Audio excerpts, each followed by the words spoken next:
দর্শক সবাইকে স্বাগত জানাচ্ছি কালের কণ্ঠে। এই মুহূর্তে কিন্তু আমরা রয়েছি রাজধানীর হোটেল ইন্টারকন্টিনেন্টালের ঠিক সামনে যে মোড়টা রয়েছে সেই মোড়ে। এই মুহূর্তে কিন্তু রাস্তায় আসলে শুয়ে বসে অবরোধ করছেন জুলাই গণঅভ্যুত্থানে আন্দোলনে যারা আহত হয়েছিলেন তারা।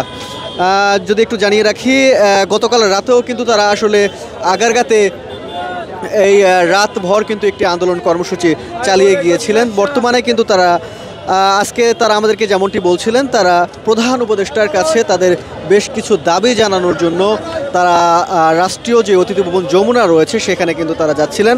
তাদের যখন আইন শৃঙ্খলা রক্ষাকারী বাহিনী তাদেরকে আসলে থামিয়ে দেয়, তখন কিন্তু তারা এই রাস্তার হোটেল ইন্টারকন্টিনেন্টালের সামনে যে রাস্তাটি রয়েছে সেই রাস্তায় কিন্তু এভাবে অবরোধ করেছে। পুনর্বাসন, সরকারি কর্মসংস্থান এবং সরকারি সম্মাননা, সরকারি স্বীকৃতি, এগুলোর দাবিতে আমরা আমাদের বিভিন্ন দাবি দাওয়া নিয়ে আমরা ডক্টর ইউনূসের বাসভবনে যেতে চেয়েছিলাম।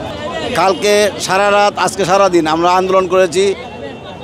4টা হসপিটালের সমস্ত আহত ভাইগণ আমাদের সামনে এই পর্যন্ত সরকারের কোনো ঊর্ধ্বতন মহলের কেউ আমাদের সাথে সাক্ষাৎ করেনি এবং আমাদেরকে কোনো আশার বাণী শোনায়নি। আমাদের সঙ্গে কোনো ঊর্ধ্বতন কর্মকর্তাও আমাদের সাথে কথাবার্তাও বলেনি। আপনারা এখন কি চাচ্ছেন প্রধান উপদেষ্টার? আমরা চাচ্ছি আমাদের কিছু দাবি নিয়ে আমরা তার কাছে তুলে ধরবো, তার কাছে বলবো, আর সে আমাদের দাবি এগুলো আমাদেরকে পূরণ করবে। আমরা সে আশা ব্যক্ত নিয়ে আমরা আসছি। আমাদের দাবি আমাদের সুচিকিৎসা নিশ্চিত করতে হবে। এই দাবিগুলো না মানে পর্যন্ত আমরা রাস্তায় থাকবো।